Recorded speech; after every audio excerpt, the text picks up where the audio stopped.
Speaking of, what a great.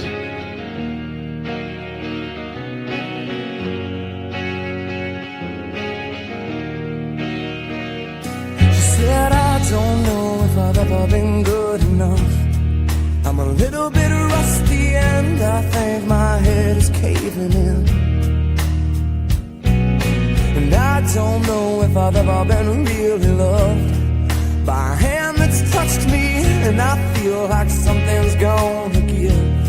And I'm a little bit angry, well, this ain't over, no, not here.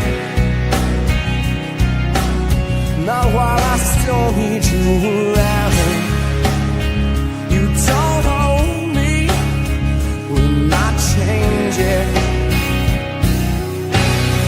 Yeah, we just might feel good. I wanna push you around. Well, I will. I wanna push you down. Well, I will. I wanna take you for granted.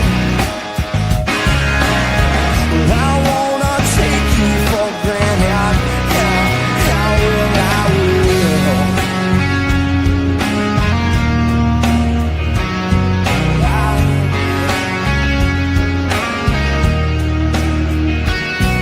Said I don't know why you ever would lie to me.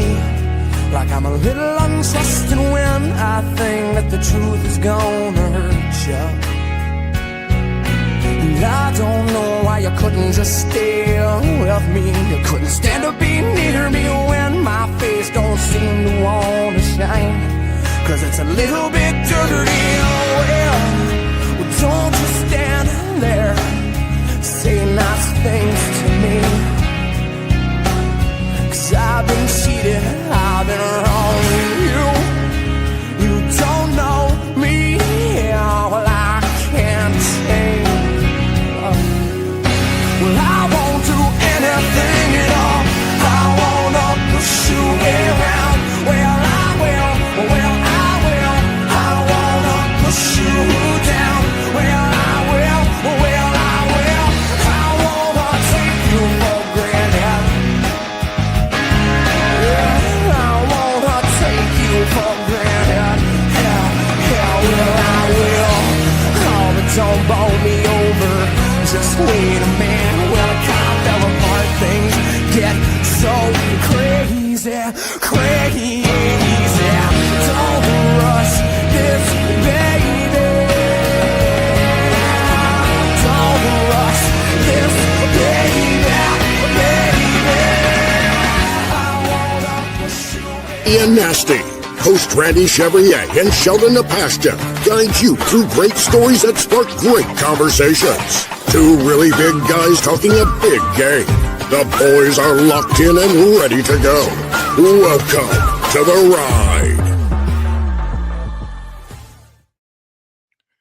Welcome to the ride, everybody. It's episode 93. And as always, we're brought to you by our beloved sponsors, Performance Freight Management, We Drone Real Estate Media, and YYC Business Group here in Calgary. And you know what, guys? I'll tell you, some weeks are easier than others, more fun than others. And this one was a bit of a rough one. I woke up this morning, Chef, and you're wondering about the rally cap that you asked me about that earlier. That's a rally cap. You see it in baseball when your team's behind. It's not a guaranteed comeback in the 8th or 9th, but it's probably around 70% of the time it works. And I figured this morning I woke up with that like razor blade line in the back of my throat where my throat hurt, and a Chevy has a man cold, which we all know. I'm surprised to see you still even conscious at this point. But I figured, Chef, it's time to rally. If you're going to make it here, and I'm going to make it here, and I see a bunch of our people made it here. Rob Evans made it all the way from Winnipeg tonight. I don't know what you're doing in Winnipeg, but is that 2 time zones away or 1 time zone away? I think it's 1 right now. I think it's right? 1. I think it's the same as Saskatchewan. Yeah, I think they're same as Saskatchewan. So, yeah, Sheldon, I did wake up with actually, you know what's crazy is I had a bit of a cold on the weekend, and then yesterday I worked, and I thought it was going away, and I thought I was doing pretty good, and then last night it just came on strong, and today I had the head cold, the headache, that migraine time, everything based on the cold, and you could probably hear it in my voice. And I had to do 9 presentations in a row this morning from 8 a.m. to 11 a.m. I had to give 9 presentations, fire safety, and it's like the same thing over and over. Like I was giving the same speech. Yeah. We do our fire safety trailer, and normally we rotate. There's like 2 rooms in the trailer, and there's 1 outside. But I decided to stay outside because I didn't want to spread. Like I didn't want to be in a confined space. So I did the same presentation over and over. And there's something about saying the same thing over and over that the muscles in your diaphragm move the same way that you just get exhausted. Like I could talk and do 3 podcasts in a day, but because we're talking about different things, the inflections are different. But because I was giving pretty much the same speech and saying the same words, I get exhausted. And so, yeah, I was already behind the 8 ball today. I got home from work. I took a very small nap, and then I went to coach football. And, you got to bring the energy when you coach football. And then here we are. But the only thing I could guarantee today, Sheldon, is that my son will not walk by in the background 3 times and the 3rd time in his underwear like he did last week. Because last week, Bruno even noticed, he mentioned that first he had a shirt on, then he had no shirt on. And then, he made the show. He made the show. That we got to have like a big flashing sign whenever we say you made the show and just pop up. But we're gonna make it. This is one of those days. But yeah, I love seeing all the guys line up. Like Dine and Dash Dad was number 1 today. He stamped it. Boom, I'm in first. Then I saw Rob Evans. I saw Rubio. And Rubio does not have a show this week. I believe he's very busy with his football camps. But again, he's a big supporter of ours. Bruno's there. Todd Kozak. Man, it's such a great crew. So where do you want to go now, Sheldon? It's episode 93. I think we got to jump right into the 93s. And it's been one of those days where I haven't really like coordinated with you guys. Who do we have up here, Trey? I know a couple of guys that I want to see up here. Well, right at the top, man, one of my favorite hockey players of all time, Doug Gilmour. Now, I wasn't a big Doug Gilmour fan when he was at the Flames, but there was a point in my life where I divorced the Montreal Canadiens, and I went full-bore Leafs fan. They had my 3 favorite players on that team. They had Wendell Clark, Dave Andreychuk, and Doug Gilmour, and they made a pretty strong run there in I believe it was 91 to 93, and I was all in. And Doug Gilmour, man, at that time he was one of the best players in the NHL. Just grit. That Maple Leafs team of that era with Felix Potvin and net, some of the former Calgary Flames on defense. You think about Jamie McCowan and a couple of other guys. I mean, they were just. It's too bad they didn't win a Stanley Cup. That was the year that they lost to the Kings, and then the Montreal Canadiens won the Stanley Cup, which I guess I was happy for. But that Leafs team, boy, they were good for a bunch of years. And then, they did the Sundin trade and all that. But Doug Gilmour, probably my favorite 93, followed very, very closely by the Nuge, who's one of my favorite hockey players right now. One of the most underrated guys, I believe, in the NHL. He does a lot of work gets unseen because you got Connor McDavid and Draisaitl ahead of him. But gosh, one of my favorite hockey players. We've talked about him a number of times. Anybody stands up for you, Sheldon? You know what? Who's that with the Colts there? That's Dwight there, right? Dwight Freeney and Freeney. Oh yeah, and he was a sick pass rusher. Like when the Colts won that Super Bowl with Peyton Manning and Marvin Harrison, and I believe the running back was Edrin James, and they had the safety there, Bob. What was his name? Bob Sanders, I believe it was. No, I don't. That's like when you have a team that has one of the greatest quarterbacks, one of the greatest running backs, and one of the greatest receivers. If you've got that top-notch pass rusher like Dwight Freeney, you probably have a Super Bowl. If you look back to all the teams that won Super Bowl in recent years, that was the combination. Great quarterback play, great running back, good receiver, and then one top-tier pass rusher that could just put pressure on the opposing quarterback's face so he can't get in rhythm. And this dude was it for the longest time. My 93 though is actually an old teammate of ours going back to the Stamps days. Oh yeah. And in fact, you can't see your sack plaque or mine here, but he's on the plaque with us. Oh, that's right. Terrence Patrick, TP. And he's still living and working here in Calgary. I mean, that guy became like a fixture of the community. Yeah, and I believe we hooked them up with Performance Freight Management. They were looking, actually with Daryl, it was the Canadian Vet Med group, and I think they might be hooked up for doing some work together because, great guy. Like you said, smart guy too. Smart guy. And he came in a tough situation. We were running a 3-4 most of that time. You got you and me at nose. We had Maxi and Abdullah Rahim on the end positions, and he found a way to just get in there and contribute every week. Like he was, I don't know how many of you guys remember Terry. I guess it's a few years ago, but he was an absolute stud of a player, very consistent and a hell of a teammate. So Terrence Patrick, if you're watching, man, we miss you, brother. We used to call him, he was the pride of Mercyhurst. And we always used to remember we say, oh, if you don't know TP, you will know him after this. And yeah, he played a couple of years here in Calgary. I think when the Korean regime ended, he moved on to Hamilton for a few years, but came back, started a family out here, and he's doing some great. I follow him on LinkedIn, and he's a great guy. And he's one of those guys that if he came in right now and jumped on, it would be like yesterday. In fact, actually, I'll say this: I believe Trey Young, another teammate of ours. Had just come back to town, and him and Terrence Patrick, I saw on Instagram, they got together, and probably after many, many years, it would kind of be like, that was their group, right? Terrence Patrick, Trey Young, Godfrey Ellis, they used to hang out together just like, you, me, Sheldon, Raheem, and Cornelius, right? Great memories. Do we have anyone else up there? I know for Stampeders, you also had Kent Warnock, Kent Warnock, another local guy. And then Micah Johnson. Now he started with the Stampeders. Micah Johnson with the he's with the Rough Riders right now. He started his career with the Stampeders in 2013. Sheldon. Yeah, it's 2025, and this guy is an every down defensive tackle and has been since 2013. And he still produces. Like he's a big dude, but he hasn't lost that quick step. And for me, as a defensive tackle, I always love the guys that just did their job. Like you see some guys that ole or do the fancy pass rush and they get the odd sack, but the structure of the defense breaks down around him, and then their linebackers struggle and things like that. Micah Johnson was one of those guys. He just did everything right. And it didn't matter if he's double teamed. He found a way to the quarterback. He's probably got more tackles for losses than a lot of guys. I don't know if the CFL really tracks that, but he's got to be up there. So he's still a highly, highly productive defensive tackle. He started as a linebacker. He wasn't even a big guy. He was a linebacker, and just morphed into this freak of nature. And I like Micah. He was a great teammate. I got to play with him for quite a few years, and just loved the guy. I was just a fan, but I'll tell you what though, Chev, why don't we do this, guys? And here's the thing, the 300-pound poetry, it happens every week, and this week it just about didn't happen.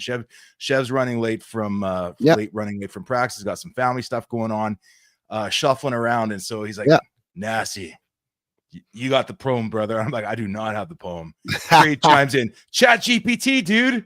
And I'm like, I tried Chat GPT. It helped a little bit, but you still got to write it. So guys, tonight, the 300-pound poetry is on Nasty. So if you hate it, let me know in the comments. If you love it, I'd love to hear that too. But it's my fault. But why don't we kick it in? I love it. Play the music. And now, 300-pound poetry with Chevy and Nasty. No way, 300 gallons. We're just grateful you're here and not in bed watching Kimmel or Fallon's. But Nasty, you say, that's weak. You know that gallons aren't weight. Shut up, math. It rhymed. And now hand me some cake. But don't hand me no Tylenol, says President Trump in RFK. You might get more than you bargained for taking that junk today. Are those guys even scientists? He could even say acetaminophen. No, well, yeah, RFK's a pretty smart guy. And speaking of takes, what do you think about the new CFL? Did the new commish save the league, or did he damn it to hell? Goalposts to the back. The 55-yard line is gone. We've still a semblance of the Rouge, and the game will live on. So buckle up, Buttercup, for this chaos ahead. With punchlines so heavy, Cozy, you're going to be shopping for a new bed. That's right. So it wasn't that hard, Chev, but no, I thought that was a great poem. Yeah, you threw in the Trump line. I'm not a big fan of that. We didn't even talk about that, and I won't talk about that because that's something that's I want to talk about that in the third a little bit though, because let's break that down like rationally. But yeah, that wasn't a good look on his part. I don't think I would have been holding that press conference. No. Something else, the CFL rules are big, and you guys, if you guys are following the CFL at all on Twitter, there's a lot of hate going on for what's going on. We're going to break that down a little bit in the second segment because obviously I have a take on that. Give you our opinions on some of these changes. But Chev, there's another thing that there's a guy that I met through Jamin, and he ended up getting to know Daryl, and he came to a couple of the I don't know if he got to know Daryl yet, but he came to a couple of the mental health events. And this guy's got like a specific kind of skill and setup and he just loves doing nice things for nice people. And he did something for me a couple of weeks ago. And he wanted to pass that on to you as well. So I hand delivered to your place a little earlier today, a package that we put beside your computer. Why don't you break that open now? I wanted. Wait, but let's pause there. Before I'm very excited to open. I'm going to build it up. The guys, there's a package here. Sheldon dropped this off, and I have no clue what's in it. But before we go to the package, I want to say how nice it was to see you. You know, what people don't realize is that, like, one, we're both real busy guys. Like, everyone that listens to our show, I know, like, you know, when I talk about Daryl, I don't see him much because I know how busy he is, and Bruno and Dine and Dash Dad and even Trey, right? But a lot of people assume because, you know, we have such a great rapport when we talk on the air that we're talking all the time. We see each other in time, and that's pretty far from the truth, right? Like we just don't have opportunities like many men to get together, and this is our getting together. So when you told me you were stopping by my house, I was actually really excited. I mean, even though I was feeling crappy and I was like, oh, I got stuff to do before I do the show, man, I was just like, I can't wait to see my buddy. So the fact that you came was gift enough. But now you've got this surprise package. So I just want to acknowledge that seeing you in person and having even a 10-minute chat was actually really nice. It was really nice to see you and see you're doing well. And, you know, I just took a poop and you walked in 2 minutes after I took a poop. That's a little bit too much. Well, I was on the football field. I had to go, but okay. So I'm going to get to this bag. So I got to open this bag. Yeah, you got to open it up. I think it's in a Sobeys bag lined with a Walmart bag. I couldn't find a proper box to put it in, and I was all out of. I didn't know it was happy birthday or. I'm going to tell you, it feels like a helmet. You know exactly what it is, Chef. But check this out. This I hope gives you some feels. And this is Adam Johnson, a friend of mine. Oh, no way! Yeah, dude, look at this. What? Check this out. What? It is the McGill Redmond replica. It's a replica helmet. It's not a game one. Oh my God! Yeah, right. No way! Check the number in the back. Oh, holy crap! That's amazing. Wow. You loving it? Look, I didn't even expect. This is cool. Isn't it cool? What the hell? I'm telling you, like, so you see. Men aren't supposed to. I'm not crying. Oh my God, that's so cool. I'm not crying. I'm shocked. So cool. Thank you. Thank you. You got every other helmet behind you that you've ever worn, but I've never seen you with a McGill helmet before. And again, like, so he reached out through Jamin. Like, they did something. They blessed me about 3 months ago with the Iowa State helmet that you could see behind me. They asked me what my favorite helmet was from Iowa State, and I said that one. But I never played in that one. So they reached out and says, we want to do something special for Chev, and at the same time, we're going to do something for you. And so they gave me my old Iowa State Cyclones helmet. Oh, look at that! One of the ugliest helmets in college football, but I love this thing, dude. That's sweet. In the back, you know, they've got the Big 12 symbol and number 91 and all that stuff. Dude, doesn't it feel good? Dude, I don't know, like I'm speechless. I got nothing else. This is it looks nicer than the originals. Like, yeah, I know. So here's the thing. So, okay, guys, I want to stop this right now because Daryl's saying nasty, well done, awesome helmet. Guys, this is I just met this guy. Oh man, this dude, Adam Johnson, he loves football, and he's got this connection with the Bantam Football League that when the helmets expire, right, instead of getting them, he gets them, and he loves to do replica helmets for people. Wow. So what I wanted to bring up, and he's also been to a couple of your events, Daryl, with the mental health movement.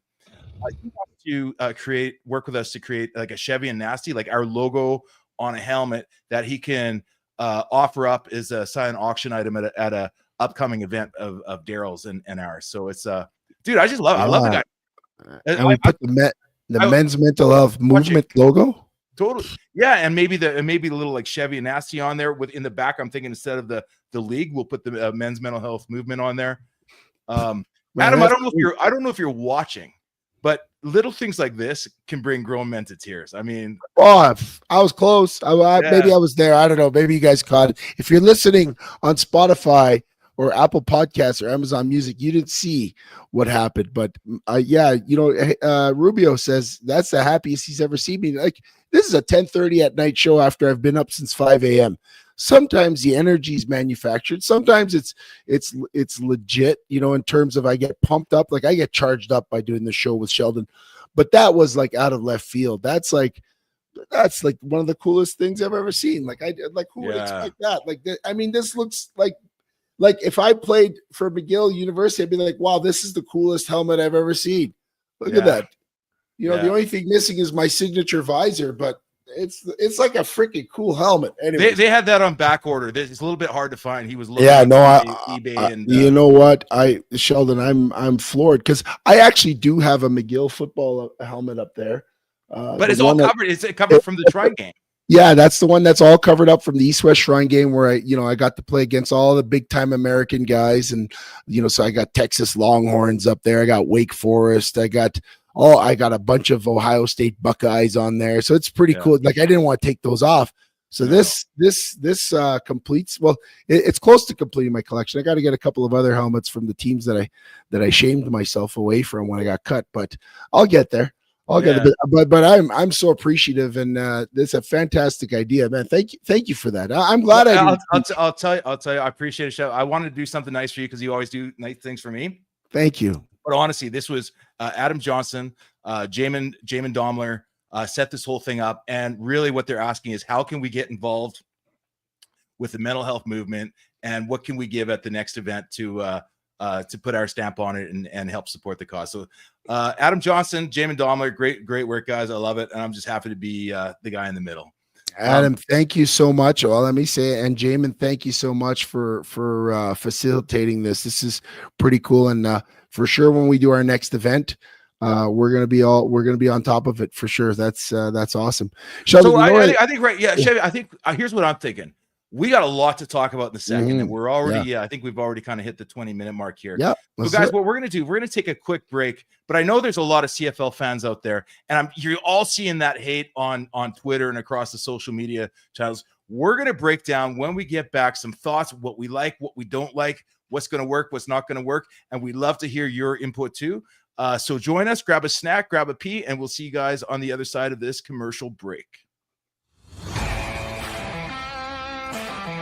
Performance Freight Management is a global logistic freight shipping company that will handle the entire shipping process for any package to any country. Whether it be a simple truck shipment from your office to Toronto or your company importing generators from China, PFM Freight handles it all. We have the expertise and technology to handle any shipping requirements. Skip the guesswork and let us take the shipping pain off your plate.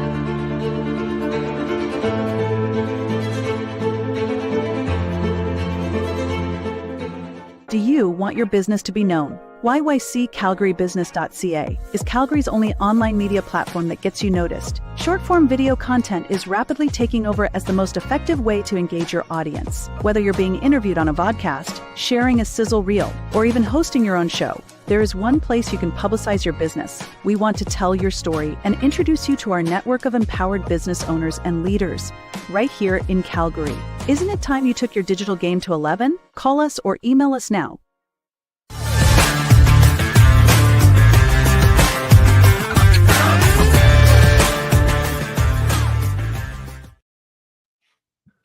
you're still smiling. I love that, Chev. Yeah, no, I'm floored. I'm like, I can't believe it. Yeah, thank you so much. Yeah, that's cool. Yeah. That was cool. Adam Johnson joined us. I see Adam Johnson's here. Adam Johnson, first of all, thank you and phenomenal work. Like, I'm going to show this up. The attention to detail, the stickers, the logo. Pull back a bit so we don't get that glare. Yeah, he's got every logo on there. Yeah, it's so cool, man. It is so cool. And it's one of those new style helmets. You know, that's the thing. When you played football and, you know, you played in the age that we did, there was two types of helmets. There was a Rydell and there was a bike. Yep.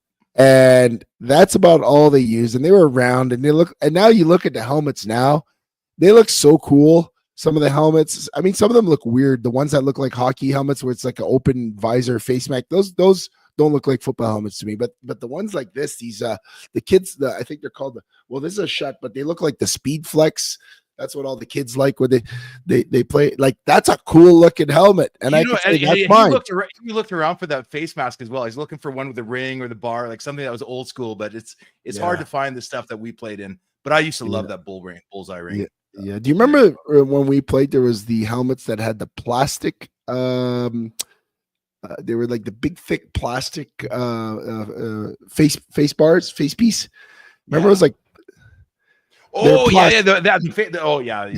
and it was like this. Those are terrible. Those were weird, eh? But you mean the face mask, like they were thick plastic. Yeah. They existed, yeah.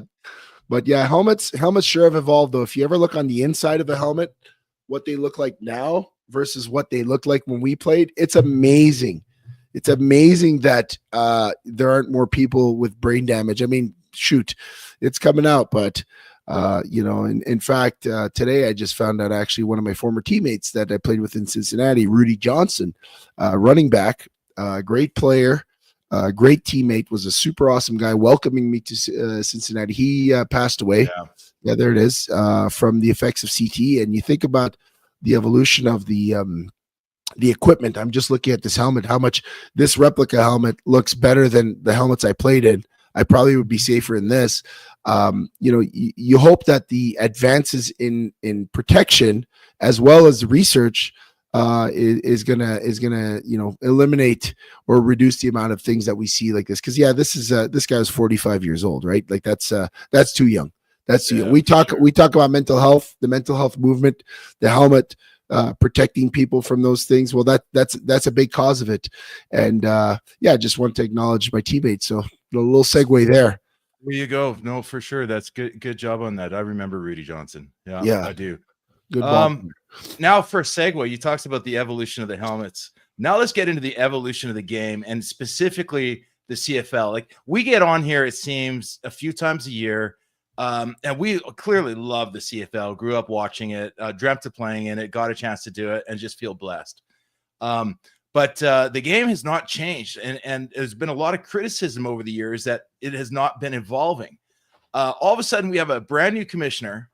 He comes out, and the first thing he does, his first year in, he goes and changes a lot of things that the diehards have always held sacred about the CFL. First, the goalposts have always in Canadian football been in the front of the end zone. He moved it to the back. Yep. Some guys are like, that's too American. He shortened the end zone. That's too American. He shortened the field. That little C, that 55-yard line in the middle of the field is gone. Yeah. So it really, they kept the width, but a lot of things have changed. And the play clock and stuff like that, we'll talk about it here in a bit. Chev, what was your reaction when the CFL called that press conference out of the blue? You know, nobody knew what they're going to talk about. Maybe some speculation that they're tweaking the Rouge, but they landed this. What was your first impression? Well, when they called the press conference about the rule changes, I knew that it wasn't something that could be in effect during the season, because that could kind of change the flow. So you knew it was something future. Did I expect any of this? I mean, there was speculation that they were going to go from 3 to 4 downs and eliminate some of that stuff. I didn't expect that they would tweak the field. And I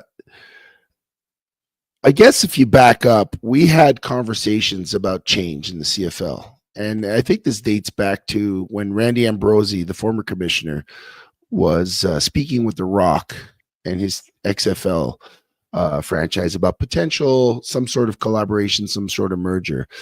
And, I'm a huge fan of the CFL game. I'm a huge fan of Canada and the Canadian teams. And, when I look back to that period in time, I thought, you know what? The CFL is a league that's been in dire straits for a while, whether it's attendance and finances, whether it's the number of teams. And I felt like change had to be on the horizon. So when I look at change and the announcement of change, I come from someone who thinks change is necessary. Do I like wholesale changes? Do I want the game to be an American game? No, I don't want any of that. But yeah, take a look at some of the things that they've done, though. Yeah, but I'm going to say I want enough change that it'll move the needle of interest. Do I think any of these changes will move the needle of interest? I'm not too sure. Like, I think Twitter would disagree with you. Yeah, well, I'll start with so I guess the one thing all this changed is it got people talking about the CFL. Hopefully it's got the right people talking about the CFL, because right now it seems like the loudest voices are the ones against the change. But if I start with the goalposts, I listened to the press conference live, so I didn't get it after the fact. I listened to it and I thought it makes sense. It makes sense that the goalposts aren't in the field of play. I know it's a Canadian thing. I know it makes sense. But you know what? Black ice is a Canadian thing, and it causes a lot of problems. And yes, we find it mostly in Canada, but if we could get rid of black ice, we probably would, and eliminate headaches. And I thought, you know what? The goalpost at the back of the end zone is not a terrible idea. And then the fact that they moved the end zone up from 20 to 15 yards, I'm like, well, it makes sense just for the fact that we have two stadiums. One has an 18-yard end zone and the other one has cut off corners. Yeah, let's make it uniform. That actually makes it look like a legitimate league. Now let me jump in here a little bit too, because you've all seen it before, right from high school up to the pros, especially new Americans coming in. A guy runs a post pattern, is looking back at the ball, and he hits the post. Yeah, I mean, let's take a look at this. The game does change, and the NFL has changed. There was a time, I think in the 60s, I can't remember exactly when the NFL changed it. Their goalposts were in the front of the end zone. Do you know why they moved them? Because it's a stupid place to put goalposts. Yeah. If you designed the game today, would you put an obstacle right in the middle of the field of play? Like, I look at this from the standpoint of we get down there and it's second and goal from the 8. You're taking away the middle of the field. It changes the game for the quarterbacks, the routes you can run, the timing of the plays. Everything is designed with the goalposts in mind. And then you get down to second and goal from the 2. Chef, I've been lined up, or from the 1. I've been lined up there with my fingers right on the white edge, and my fingernails leaking over on the green. Brian Clark's right behind me, trying to find a way to get into his gap. They make motion, and the linebackers are moving around a goalpost. Yeah, it is a blocker that's in the defensive backfield before the play even starts. It drove me nuts. Yeah, try and stop Mike Sellers coming on the A gap when your linebacker can't move across because there's a post in the way. So yeah, I think it was dumb to have posts there. So I don't think this is the Americanization of the CFL, like a lot of people will, like every rule change that they made, everyone online that hates it is attributing it to, if they want to make it the NFL, listen, I think that something like this makes the game a little bit more exciting, and everyone could play it a little bit better. It makes sense from a team. It opens up. It's a smart rule. It opens up the playbook, all this stuff. Rubio says, are we going to talk about the elephant in the room? It's just copying American football rules. No, Americans had the same rule. It's just, I don't know, for whatever reason, they had the budget or the foresight to say, this is dumb, let's just move it. It's a good move. I am disappointed. I'm going to tell you, I am disappointed that they took away the 55-yard line. You said the C in the middle stands for center. For me, it stands for Canada. It feels like they took Canada off the field, taking away the center yard. So I don't need an extra, like, I like that it was 110 yards long. So for me, I think that didn't need to happen. Hold on. Can I be a dissenter on that real quick though? Yeah, go ahead. You were always like Johnny conditioning and loved all that stuff. You know what the C meant for me? That if the quarter ends and it's it's 2nd and 8, and the team's just obviously driven the field against us, and I'm tired. I'm tired. I'm down there defending from my 20-yard line. TV, the quarter changes, TV time comes out. I got to walk an extra 10 yards. And yes, you're supposed to run, but I was tired a lot. Yeah. I felt like an unnecessary extra 10 yards to make us walk. I don't mind the shorter field. Yeah. I just think I'm worried. I'm worried about the sight lines in the stadiums though. Yeah. Neither here nor there on that, but they could have kept it. And the other thing I was going to say about the field goal posts and moving them back, kickers have become so strong now. Like you got guys kicking 60-yard field goals that, at the end of a game, the offenses don't even almost have to try if it's within a field goal. They just got to get to the 50-yard line, and guys are almost automatic. So I like that there's a little bit more challenge, that there's a little bit more pressure to the game. But now that the middle of the field is opened up, it kind of balances everything up. So for me, for everyone that's up in arms about the rule changes, the 35-second clock, I never even knew there was a problem with the clock in the first place. Like the CFL clock is faster. They never get to replays anyways because it's kind of 20-second clock, but now it'll start the minute or the second that the ball is dead. Whereas before the referee had to blow in the 20-second clock. They waited for everyone to reset. So, I mean, to me, these are all kind of minor changes. They're major in the fact that they affect the infrastructure, but they're minor. Let me ask you this gameplay. Let me ask you this though, because this is one you and I talked about this the other day, like off the show. We're talking about it. Yeah. Because my first concern was, well, that play clock is just going to slow down the play, less plays. And then I was talking to Jamin, Jamin Daimler here.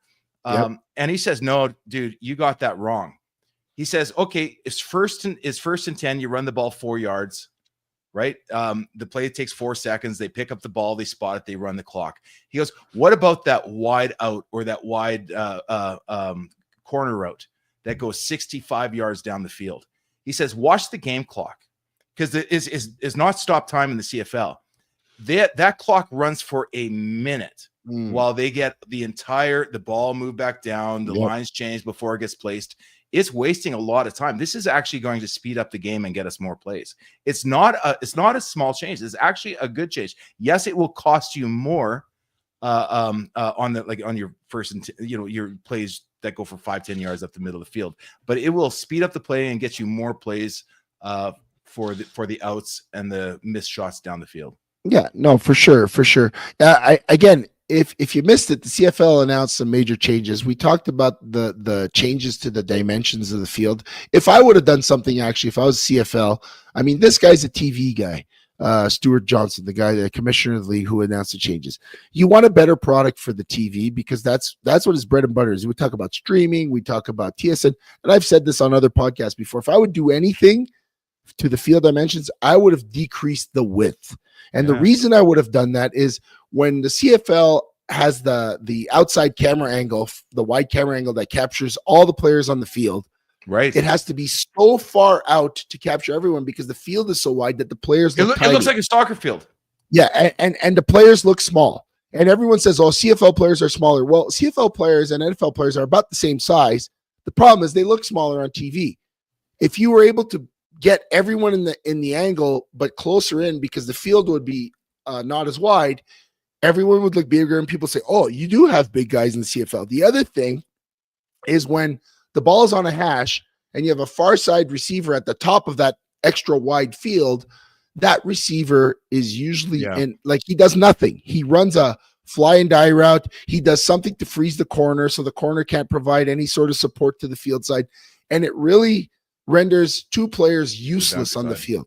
Yeah. So if you decrease the width, I'm not saying to NFL width, but decrease it to something where the quarterback is not throwing a 75-yard pass across the field just to hit the far side wide receiver. To hit a 10-yard out. Yeah, totally. To hit a 10-yard out, you're throwing a 75-yard pass. That's why they don't do it. So I think if they could have done anything for gameplay and content, it should have been to decrease the width. That's my opinion. But other things they did, you talk about on all stadiums, players will be on opposing benches. So that'll affect places like Montreal and Ottawa, and I believe Hamilton. Hamilton used to have dugouts. Hamilton used to.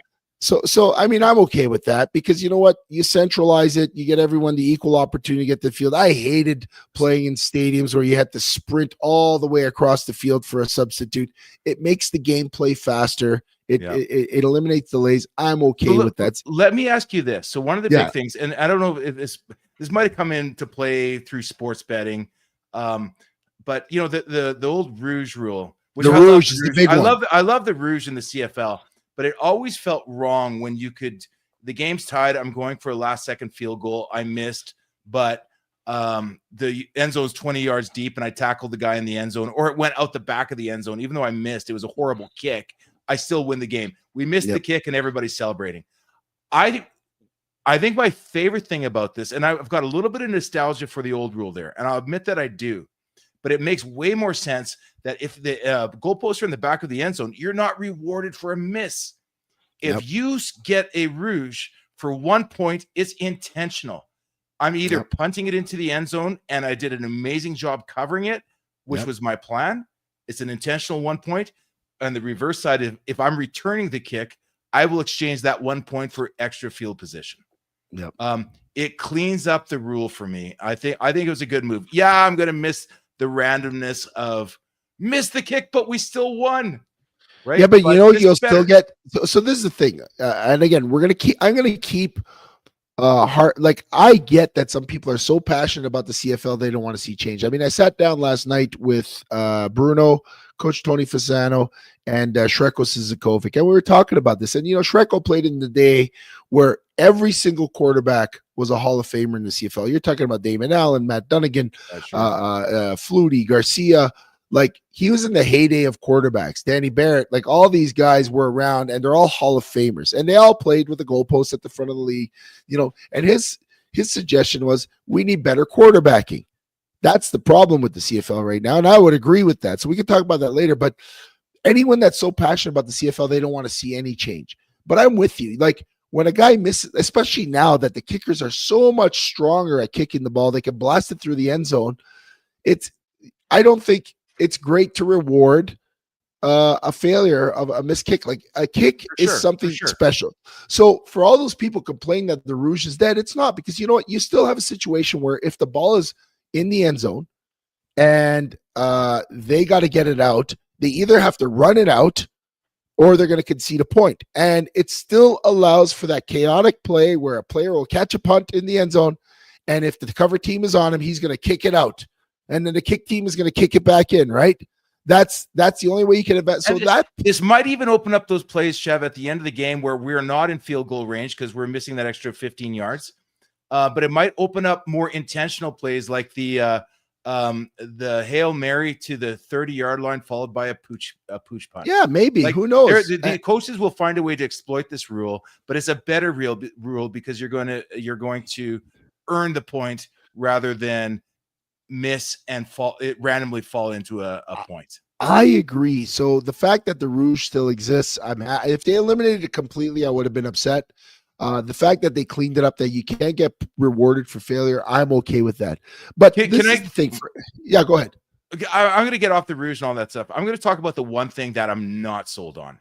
What's that? Talk about the untouchables in the CFL. You've got the Rouge. You've got 3 downs. You've got the 1 yard off the ball. Yep. What's the other thing that is just absolutely untouchable in my mind for television? 12 men in the what? 3 minutes. Go ahead. I get the changing of the clock during the regulation time of the game. I think it'll speed up the game. It'll make it faster. But in the last 3 minutes, when I can now burn 35 seconds, I'm worried that that's going to take away some of the excitement of the 3 minute drill. Yeah, maybe. Do you know what I'm saying? Like, it used to be they'd reset the clock. Like, even if I got the ball, so I'm up by 4 points, I'm up by 2 points, whatever. I could not milk that clock. If I ran it up the middle for 2 yards, they're going to reset the ball, and within 6 seconds, that play clock is ticking again. And it was what was it? A 20-second play clock? 20-second. Now it's a 35-second play clock. That's the one thing that if I were to go to the commish and say, listen, I love what you're doing, I want one thing back. Give me the 3 minute timing back again. Because I think that's the one thing that's going to hurt it from watching it on TV, watching it in the stands. It's going to take away some of the excitement. Yeah, well, Todd Kozak said two things. He said one thing, he said give it a try and see how it goes, but he also said they need topless cheerleaders. So As we'll go reference to the Minnesota male cheerleaders that they just brought on for the Vikings. Yeah, I'm sure. but you mentioned you're something's back, but for everyone that's complaining about this, and Twitter is like right now, we might go to Nathan Rourke in a second, but here's what the CFL still has. CFL still has 12 men on the field. CFL still has 3 downs. CFL still has a Canadian ratio that I'd like to see improved. CFL still has the waggle, which makes it one of the best games in town. So all that stuff, and 1 yard off the ball, making it a more 1 yard off the ball. For me, and a better overtime than the NFL. Still fields all kicks, right? All punts are fieldable, all kickoffs. Like that is unique to the Canadian game. I don't care what you say. Like the changing of the field and what they did this week, to me, does not change the integrity of the game. The CFL game, I played both. You played both in college and US. I played NFL and CFL. The Canadian game by far is superior to the NFL, and the field changes they made this week will actually even make it better than the NFL. Yeah. That's what I see right now. What I see, what they've done is they've taken the Canadian game, they've made it better than the NFL. And I don't think anyone's actually said that. Like, this isn't even to keep up with the NFL because we have the Canadian rules. The 100 and 100-yard field, whatever, that's the one I would take back. But again, but I'd exchange that for a 60-yard wide field. I would have made the field a little narrower than it is. Yeah, but honestly, the integrity of the game for me is still there, and I'm hoping that people understand that our game is now better than it was, and I believe better than the NFL, even better than it is. The things that I would love to see for the CFL to get more ratings and more youth is not things to do with the rules of the field.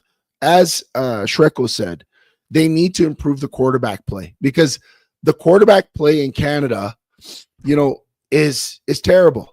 When your starting quarterback goes down, you know that your team is going to probably go on a losing streak, and that doesn't happen for all teams. Look at how do you solve that? I think that the CFL has to improve that coaching. They had that coaching cap. I think they've got to figure out a way to increase that cap so that they can have guys developing quarterbacks in different areas. Because remember when the Calgary Stampeders, Roy Shivers, we went. I mean, even after that, I mean, it was Henry Burris when I was there, and then it was Drew Tate and Bo Levi Mitchell, and just a host of other young quarterbacks. We just became a quarterback farm, and you can't keep them all, but that was through being able to have like a well-run organization with top of the line quarterback coaches. I see the need. It's hard to do under the restraints of the not the salary cap, but like the coaches caps. Yeah, that was who put in that rule. When is catering to the lowest earning team ever a recipe for success for the rest of the league? Never is. And the thing is, because you put that cap in, you impose that cap. Guess what? When the Stampeders developed all those quarterbacks, guess what they did? They could only play 2 or 3 of them. Those other guys went other places. Yeah, Danny Verrett moved on. Dave Dickinson moved on. Everybody, Henry Garcia. Burris moved on. When Toronto had Ricky Ray, Zach Caleros, and Trevor Harris, all those guys had to move on because they're all too good to play, right? And so when you have the resources to develop quarterbacks, the thing is the CFL is a different game for quarterbacks. Even the most successful NFL quarterback will come up here and be like, I got to relearn this game, and I got to relearn it in a hurry, and I got to be more. Yeah, I got to be mobile. I got to make sure that I can run and throw because it's a bigger field. So there's a lot of nuances, and we're definitely not developing. And then the other place that the CFL is lacking is the grassroots. I look at the rankings for high school football in Alberta. So my son plays for St. Francis. They released the rankings on Instagram, all the top teams. And you know what it's powered by? NFL flag. The CFL does a piss poor job. And we've talked about this with Ballsy on his show and our show. They do a piss poor job of engaging the youth, whether it's going to local football teams and giving out tickets so that kids can go watch and improve their knowledge and desire for football, to creating programs that cater specifically to football, whether it's flag, tackle. They are not involved. They are not. We have with the Calgary Stampeders, Jason Janvier, he was one of our studs a few weeks ago. Great guy, coached with me in the spring. Montreal kid, met him through one of the coaches at Mavericks that was his roommate. He came back to coach our Bantam team this year. The kids love the guy. That's not an official position, and that's what you're saying, Chev. I'll tell you what. I honestly love that the new commish is taking steps and making actions. That's going to be next, a truly effective grassroots program. Can you imagine that in Saskatchewan? Just back in the day when the riders used to be part of the community. Sheldon, I do want to acknowledge it. I was going to just say the biggest program in Saskatchewan, the biggest flag football program in Saskatchewan is run by NFL flag. Yeah, that's wrong. Kids are running around wearing Vikings and Green Bay Packers jerseys instead of Riders and Stampeders jerseys. And that's the problem with the CFL. They've got all this fancy stuff, but they're not taking care of the grassroots. I think they're fixing the game, and I know a lot of people don't like it. Ernie Regas writes in, I had a hard time accepting the changes. I guess I'm just old school. I'll just have to accept it. Yeah, it is hard to accept the changes. And Ernie, I get it. I wrestled with this a little bit myself. Who's messing with our game? But I do look at it from the standpoint that the stands are getting emptier, the TV ratings are going down, and the demographic is not getting younger. I love the CFL that I grew up watching, that I played in. But I see that it needs some changes. They didn't change the game enough here to make me say I don't recognize it. I totally recognize the game. Yep. And in fact, as a guy that didn't like the goalposts in the end zone because I thought it was stupid, it's I've got some hope for what they're doing. I'm going to give them some trust. This new commish, he hasn't earned a lot of trust yet. But at least you know what else he's doing. He's got people talking about the CFL. Yeah, but he also he's got people that might go to the last few games of the year that wouldn't have otherwise to see the last Canadian football field of the last century. And he's got people that might show up next year to see the new game. Yeah, but Sheldon, what do you do when you're the commissioner and you make this marquee announcement on a Monday morning, and then that afternoon your marquee, like this is like the top, like your best face of marketing for your league, which is your Canadian quarterback that's doing well, comes out and says it's garbage. How do you that's a PR nightmare for the CFL. They already just I mean, we both agree the rule changes are fine, but this is a PR nightmare. And that's another thing the CFL didn't do. They made this announcement. They didn't consult anyone. That's the problem. Okay, so first of all, you got a couple of choices. You can come out as El Trumpo and say, it's not garbage, you're garbage. Nathan Rourke, you've got no talent. Nobody knows who you are. And just double down on the decisions that you've made. At least you've got people talking about it. I probably would have recommended getting in with a few of the guys and getting on side with it. I swear to God, too, Nathan Rourke, I'm just glad because Nathan was a guy that says, I never dreamt of playing in the CFL. I was always an NFL guy. Yep. I love to hear his passion on this. I love to hear why he loves the game and why he's so pissed off that they're changing the game on him. Nathan, I'm just going to tell you this. As a guy that came before you, these changes aren't that bad. And I'll tell you, once again, like I said earlier, Nathan, it is 2nd and 6 from the goal, and you've got the middle of the field open. Yeah, it's not as deep as it was, but you've got the middle open. Yeah. This is going to be less of a kind of a glitchy, game, and more of just a pure, you've got the whole field to work with. I'm going to give it a chance. Yeah, no, I am too, Sheldon. I'm with you. But I do like that he spoke up, because think about this. This just set the precedent for how this commissioner is going to do business in the future. And I think the fact that Nathan Rourke spoke up, and he's, like I said, he's the marquee player in the league. Let's not sugarcoat. He's a Canadian quarterback. We haven't had a starting Canadian quarterback like him since Russ Jackson in the 60s. Mills calls him the best quarterback. No, that was Davis Sanchez calls him the best quarterback in the league. So right now he's got that position, and he speaks out, and what he says is, listen, you got away with it this time. The next set of changes that you propose, you better sit down with us, or we're going to file a grievance, because yeah, I don't even know if the Players Association was consulted on this. Well, obviously, some people were consulted on it. Like, what's his name? The GM in Winnipeg signed off on. All the GMs signed off on it. Oh, and there's some good football people there. You know what I would like to see next? You want to get butts and seats and get more interest on this? Let's have a podcast, a CFL podcast that actually means something. Let's have the Commish versus Nathan Rourke, where they talk about it. And I want to hear and bring on a panel of current CFL greats and discuss and debate some of these things. These rules aren't set in stone. There can be tweaks. Maybe we'll get a narrower field, and maybe I can get my 3-minute stop time back in the game, because I love that part. But you know what? You know what the CFL actually needs?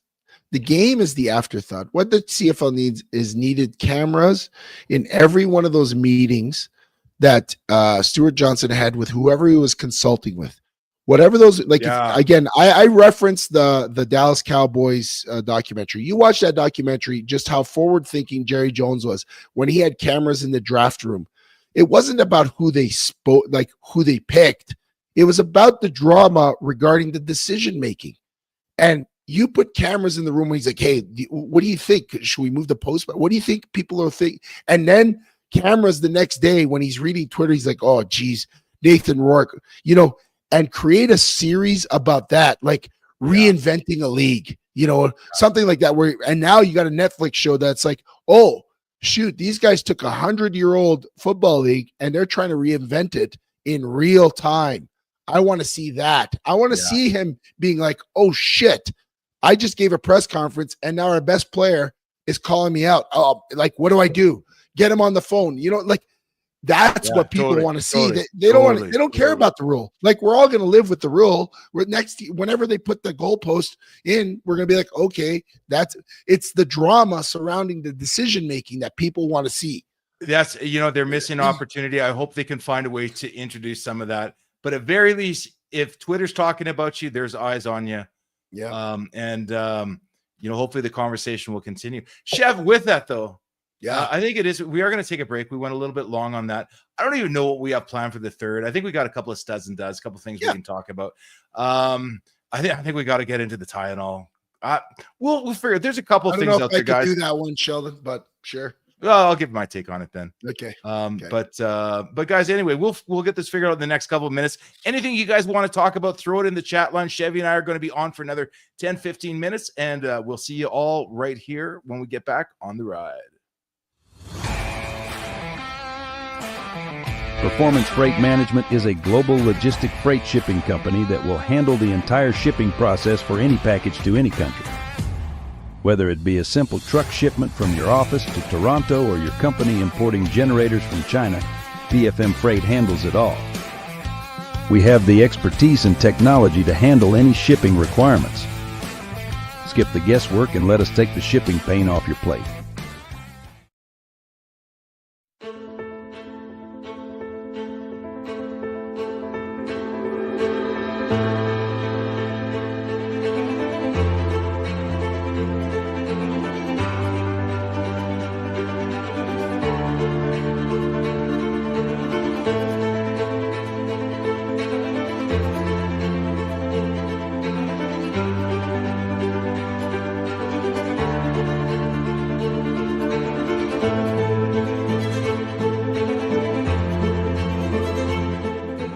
Do you want your business to be known? YYCCalgaryBusiness.ca is Calgary's only online media platform that gets you noticed. Short-form video content is rapidly taking over as the most effective way to engage your audience. Whether you're being interviewed on a vodcast, sharing a sizzle reel, or even hosting your own show, there is one place you can publicize your business. We want to tell your story and introduce you to our network of empowered business owners and leaders right here in Calgary. Isn't it time you took your digital game to 11? Call us or email us now.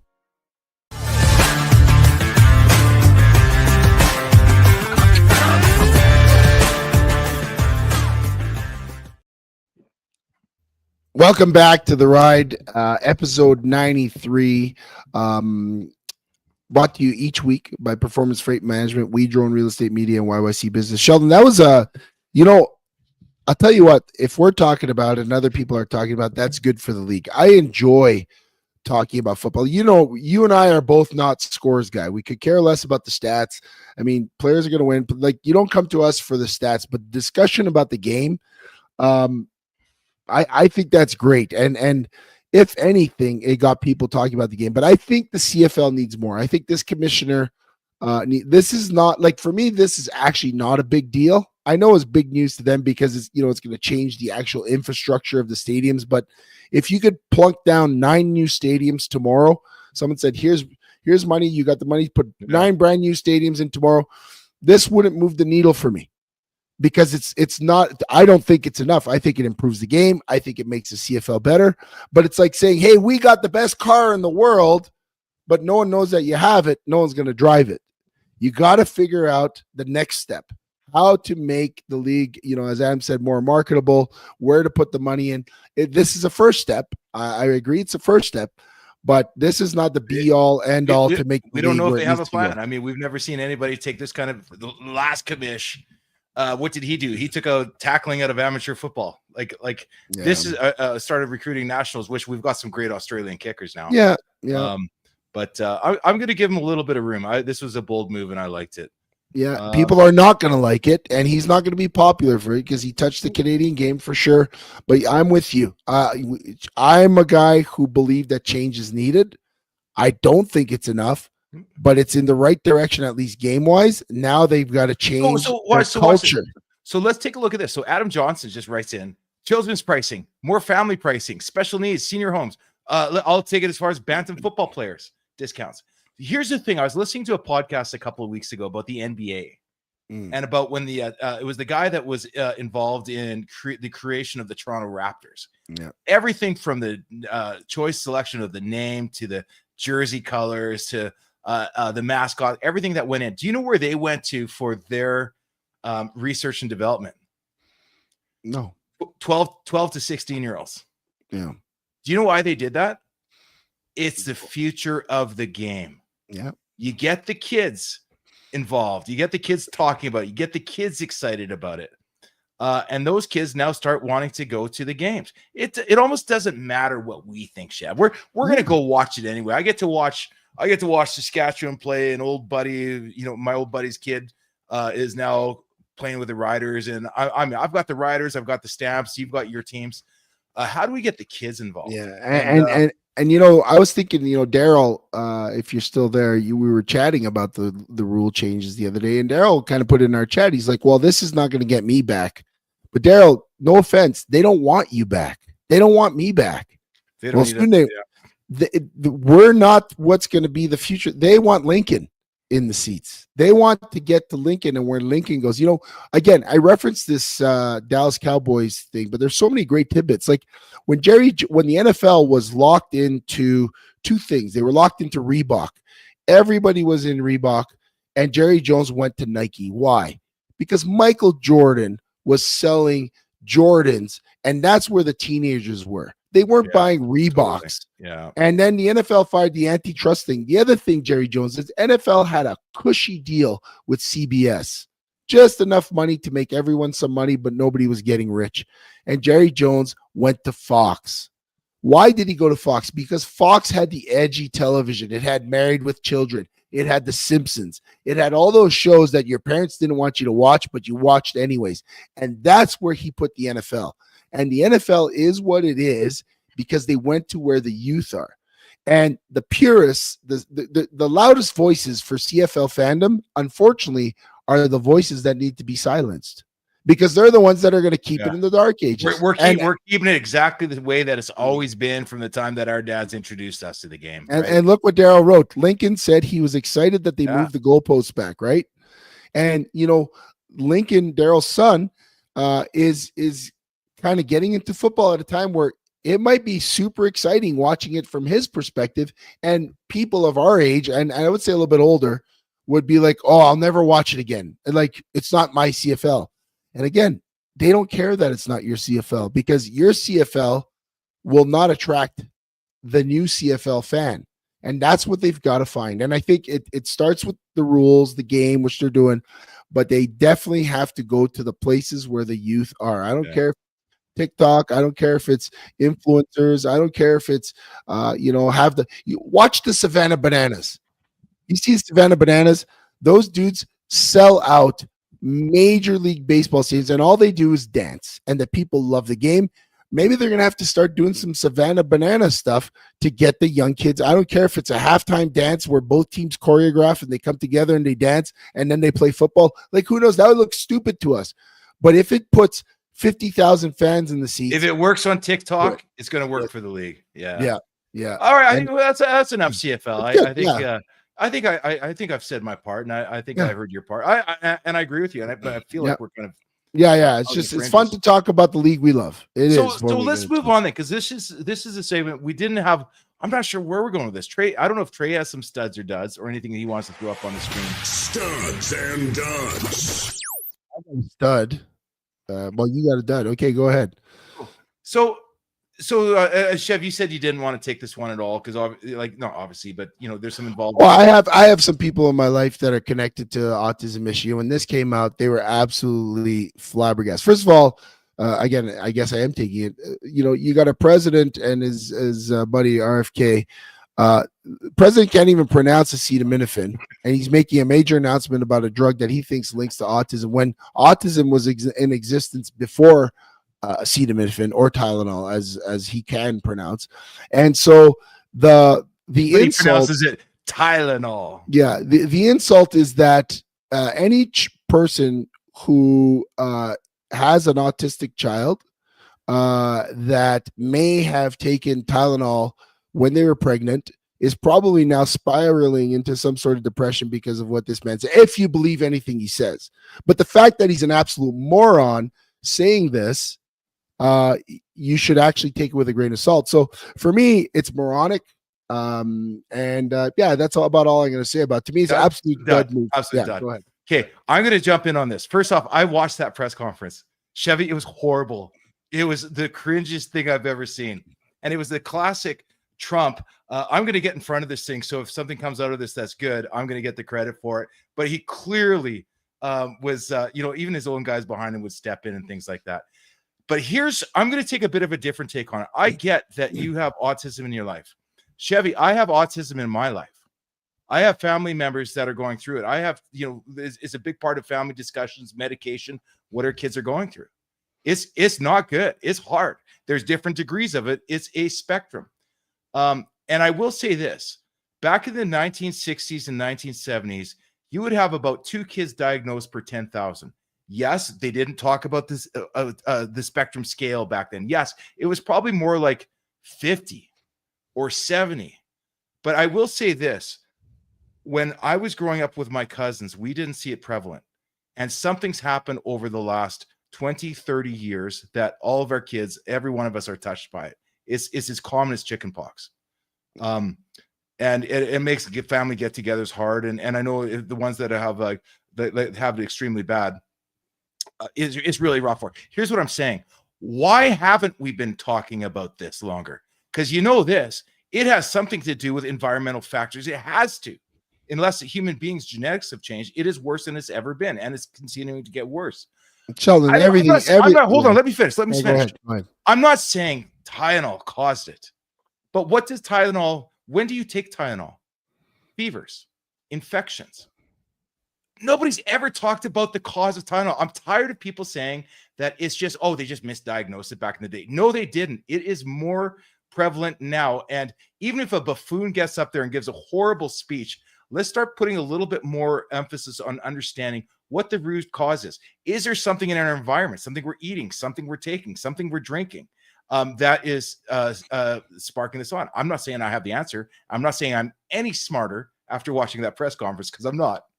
Yeah. But I'm glad somebody's at least asking the question. And although Trump doesn't do a great job of presenting the problem, I do have a little bit of hope that at least RFK's looking at the problem differently.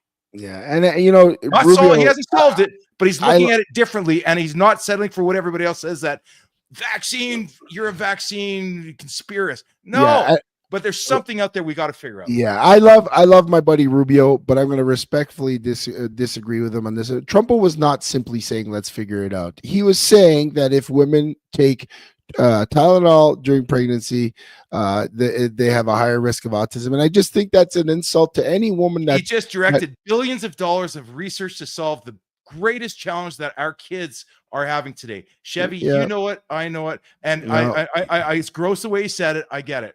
Don't take Yeah, offense. he's also going to be involved in a lawsuit. But you know what? We also have fatter kids than we've ever had in our lives. We've had more coronary heart disease than we've ever had. We've had more, all environmental pressures. He compared it to the Amish. The Amish don't even go to get diagnosed. Yeah, there's no because they won't go to a hospital. They don't self-report. Most of the Amish don't go to the hospital until absolutely necessary. And those people that I know that have treated, whether it's the Amish or up here, the Hutterites, as they call them, a lot of times they come in, and because they don't have all their vaccinations, they see some of the higher rates of hospitalization and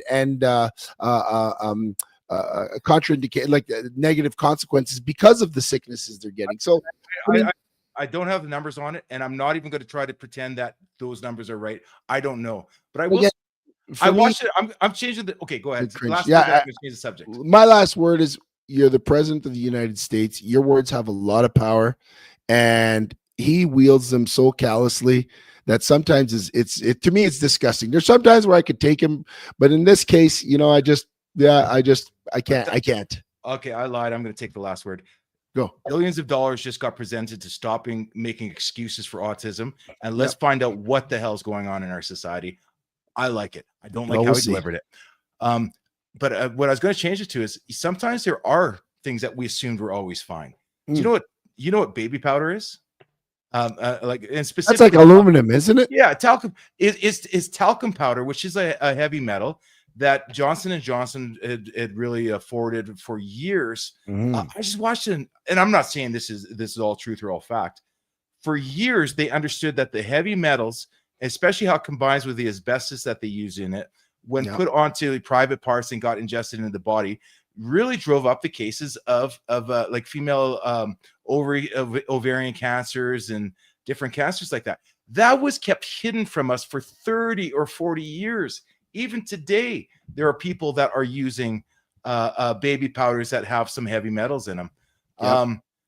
I guess maybe they're not really a new subject. I'm just going to say this. I'm tired of the status quo. And if it takes a buffoon to start a conversation, let's have the conversation. Now let's leave their names out of it and let the research take its course. But it's always been with Johnson & Johnson. They funded research to prove themselves perfectly moral worthy and innocent. Yeah. And they're, you need to fund the research. I hope that's what comes of this. Okay, moving on. What's your stud, Dad? My stud. Well, you know what? Okay, that wasn't my stud, but I guess Trey's throwing it on. Jimmy Kimmel returning to air tonight after a week, I guess. So last week, basically right after our show, he made some comments, got him in a little bit of hot water or a lot of hot water, depending on how you look at it. About the Charlie Kirk funeral, and more importantly, how he referenced that the MAGA gang was trying to link the killer to the opposite of the right wing and blah blah blah. Anyways, he got a lot of trouble for his comments, agree with them or not, and he was pulled from the air. There was a lot of pressure from the head of the FCC to pull him off, which obviously the FCC is the big regulatory board in the U.S. for content on the air. So, wreaked a little bit of censorship. Tonight, he's back on the air. So I guess, Sheldon, where do you lie with what happened with Jimmy Kimmel and then him returning to air? I don't know. And that's the thing too, is this being played as the whole gosh is the right and the left and who's the kings of censorship. I thought it was a little gross that the head of the FCC came out and weighed in. I don't mind Donald Trump coming out and criticizing him, saying that guy's got no talent, he should be off the air, he should have been fired years ago. That's just Trump. When the head of the FCC came on and said, I was like, I don't love it. But do you know who the FCC pertains to? Like the 3 or 4 networks in the States, ABC, NBC, CBS. It's an old group that was set up in the 60s when 50, I don't know, whenever they started regulating the main public broadcasting networks. I guess he's got some say on it, but you know what? The timing of it, if Kimmel's loved by America and bringing in ratings, he will continue to be a great guy on television. If people are tired of him and tuning him out, he will not be renewed at the end of his contract. I hate it when politicians of either side step in and put their thumb on the scale. It's not helping. Even if you're right, you're interfering with a free market, and it's an unforced error that's making you look bad. Yeah, so I would agree with you. I mean, listen, I'm not a Jimmy Kimmel fan. Even I listened to what he said. I was not a fan of what he was talking about. Like, I mean, he's a comedian. His job is to entertain people, and a lot of times, like when late night talk show hosts that were comedians that had girls bouncing on trampolines with their boobies bouncing are starting to give you moral advice. It just I tune out, right? So when Jimmy Kimmel is doing something that is a little tasteless, kind of trying to either lecture America 2 days after the funeral or whatever it is, or try to make a point, it just doesn't sit well with me. But I will say, I didn't feel like he said anything that was worthy of getting fired. He gave his opinion. His opinion was wrong. Commentators and talk show hosts do that all the time. He never got fired. They asked him to apologize. He's saying screw you. I think everybody. But they pulled him. They pulled him. They preempted him. Based on the pressure, like you said, from the head. So again, for me, when I think back to Don Cherry up here in Canada, getting pulled from Coach's Corner, which was an institution. Yeah, Don Cherry said some stupid things, and some of the stuff he went offside for. But the thing that he got in trouble when he did the "you people" comment referencing people that don't wear the poppy for the veterans, and I don't think he was referencing just people from other nations. He was 100% referencing new Canadians that weren't buying into the values. But I think he got crucified for that. Yeah, but I mean, I don't think he should have been pulled from the air either, because we're have a censoring dialogue people. about it. Totally. Exactly. Totally. So I'm not for censorship, and so of one way or the other, like, as long as people aren't spreading hate speech and that sort of thing. But the fact that Jimmy Kimmel is back tonight, I think that's fine. I mean, there's still the big network down in the South that's not gonna. They're just gonna preempt his show and whatever. So he's back. So I think it's all kind of smoothed itself out the way it's gonna work. If Jimmy Kimmel was good enough to get ratings, they'd have him on, and if he's not, they'd pull him off. That's the way it is, and that's the way it should be. Can I say one more thing about that, though? You know what they're talking about? The two companies that own all those ABC affiliates, and so Disney's got it back on, but two affiliates are still keeping them off, thinking that it's going to make them look better to the FCC. As a guy that I guess tends to be labeled on the right, I really just call it the way I see it. Yeah, I do not want the two groups that are holding all of those television networks to amalgamate, because now you know what you get? A monopoly on the news, one voice, one channel. Chev, I'm the old guy throwing bricks at my TV already right now, and I certainly hope that the result of this is not what are they called again? Is it ones like I can't even remember. You guys know what I'm talking about there. There's two groups that own all the channels. I think it's going to be really scary and a bad day for America if you allow one group to own all the ABC affiliates and delivering one message. Because I'm already tired of the fact that we don't get news. I feel like everybody's just reading a script that's sent from on high. Yeah. And I don't want that script written by the right. I don't want it written by the left. I want it written by me and my neighbors, and podcasts like this where we can actually talk about issues and not worried about Donald Trump canceling us or the left canceling you, and whether we agree or not. And sometimes we misstep. Like, that's a big deal. Rubio says, "Who's Don Cherry?" Look it up. Look up Coach's Corner and Rock'em Sock'em. Yeah. But you know what? I was gonna let's move on because we're gonna finish up here. I want to get to a stud this week. We started the show, or you started the show, with a very nice surprise of this beautiful Adam Johnson made McGill. Well, now they're the Redbirds, but when I played, they were the Redmond helmet. Very proud of my time at McGill as a Redmond, as it says here.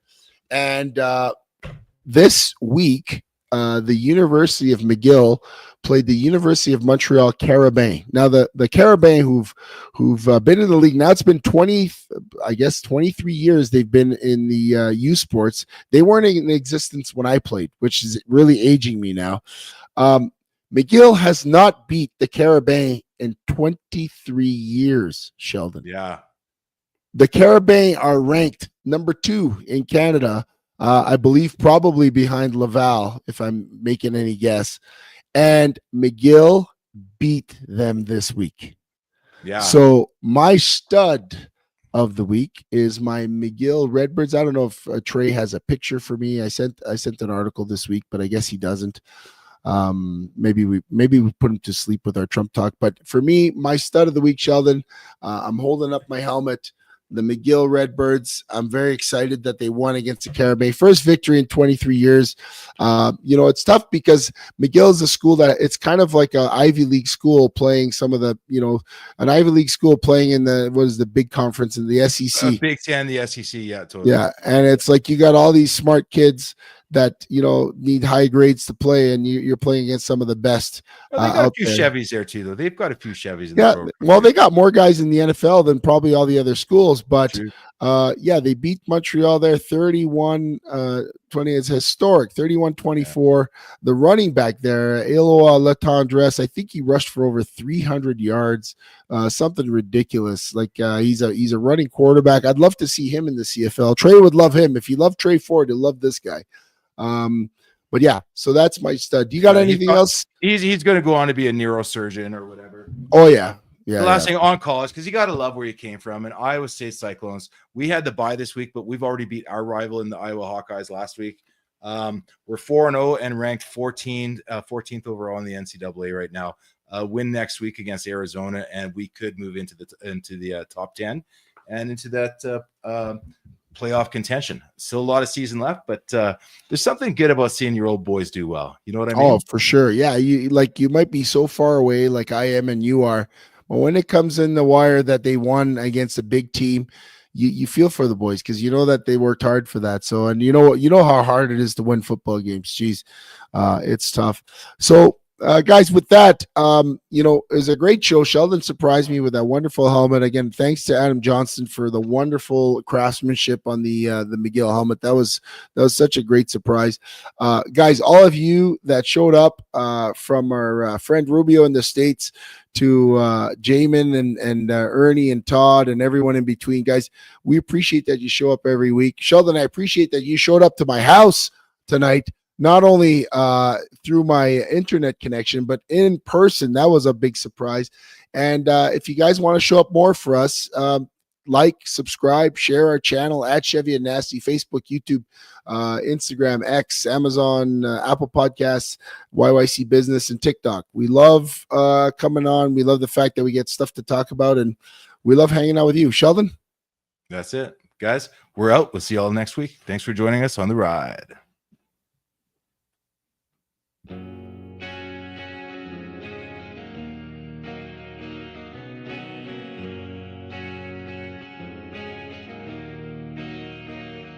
said, I don't know if I've ever been good enough. I'm a little bit rusty and I think my head is caving in. And I don't know if I've ever been really loved by a hand that's touched me, and I feel like something's gonna give. And I'm a little bit angry. Well, this ain't over. No, not here. Not while I still need you around.